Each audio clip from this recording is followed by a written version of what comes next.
Today I'll be reading 53 to 57 from our Amazing Life of Bath tale.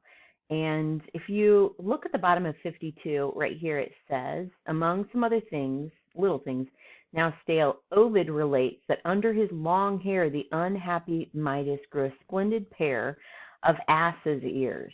As subtly as he might, he kept his foul deformity from sight. Save for his wife, there was not one that knew. He loved her best, and trusted in her too. He begged her not to tell a living creature that he possessed so horrible a feature. And she swore, were it all to the world to win, she would not do such villainy and sin as saddle her husband with so foul a name. Besides, to speak would be to share the shame. Nevertheless, she thought she would have died keeping the secret bottled up inside. It seemed to swell her heart, and she, no doubt, thought it was on the point of bursting out. So, and if you look down here at the bottom where it says an Ovid, an ancient Roman writer known best for his love poetry and the myths he recorded, but in his Midas story, it is King Midas's barber, not his wife, who betrays the secret of the king's ears. Reeds grow in the hole into which the barber has spoken, and the reeds whisper the secret whenever the wind rustles through them. So let's go back to it. It always pays off to read these right here. So, fearing to speak of it to woman or man, down to a reedy marsh, she quickly ran and reached the sedge. And sedge we see is like the little grassy plants that grow in the edges of swamps.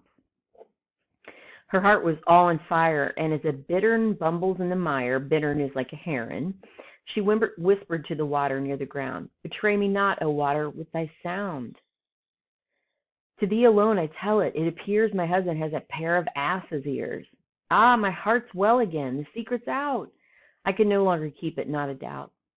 And so you see, although we may hold fast a little while, it must come out at last. We can't keep secrets. As for Midas, well, read Ovid for his story. He'll tell. And notice this is a frame story, so we've got a story within a story within a story, right? And then she picks back up with the knight.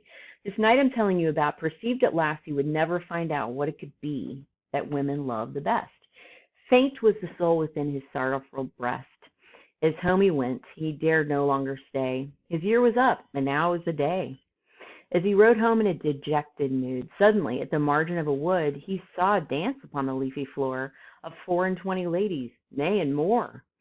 Eagerly he approached, in hope to learn some words of wisdom ere he should return. But lo, before he came to where they were, dancers and dance all vanished into air. There wasn't a living creature to be seen, save one old woman crouched upon the green. A fouler-looking creature, I suppose, could scarcely be imagined. She rose and said, Sir Knight, there's no way on from here.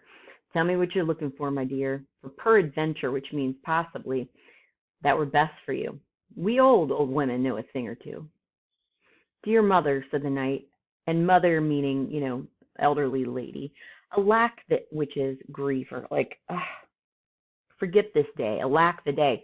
I am as good as dead, if I cannot say what thing it is that women most desire. If you could tell me, I would pay your hire.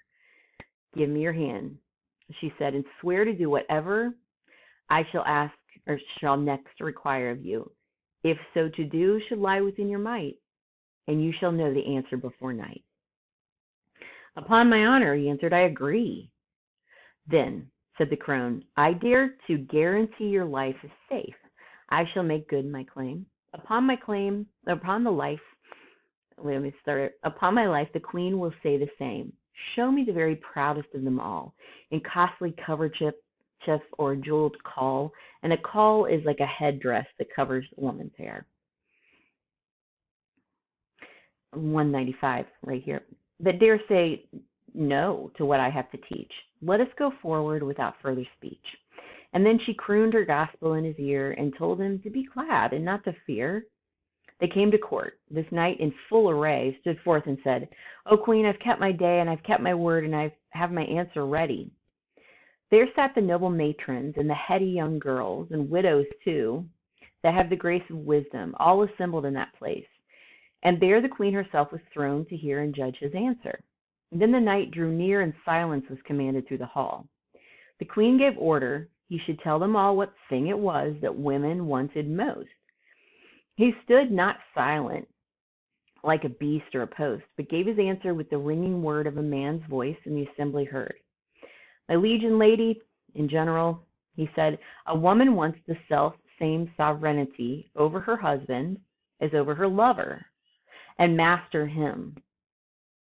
He must not be above her. That is your greatest wish. Whether you kill or spare me, please yourself. I wait your will. In all the court, not one that shook her head or contradicted what the knight had said. Maid, wife, and widow cried, he saved his life. And on the word, up started the old wife, the one the knight saw sitting in the green, and cried, your mercy, sovereign lady queen, before the court disperses, do me right. 'Twas I who taught this answer to the knight, for which he swore and pledged his honor to it, that the first thing I asked of him, he'd do it. So far as it should lie within his might, before this court I ask you, then, Sir Knight, to keep your word and take me for your wife. For well you know that I've saved your life. If this be false, deny it on your own sword. Alas, he said, O lady, by the Lord, I know indeed that such was my behest, which is command. But for God's love, think of a new request. Take all my goods, but leave my body free. A curse on us, she said, if I agree. I may be foul, I may be poor and old, yet will not choose to be, for all the gold that's bedded in the earth or lies above, less than your wife, nay, than your very love. My love, said he, by heaven, my damnation. Alas, that any of my race and station should ever make so foul a misalliance, which we know is an unsuitable marriage down here.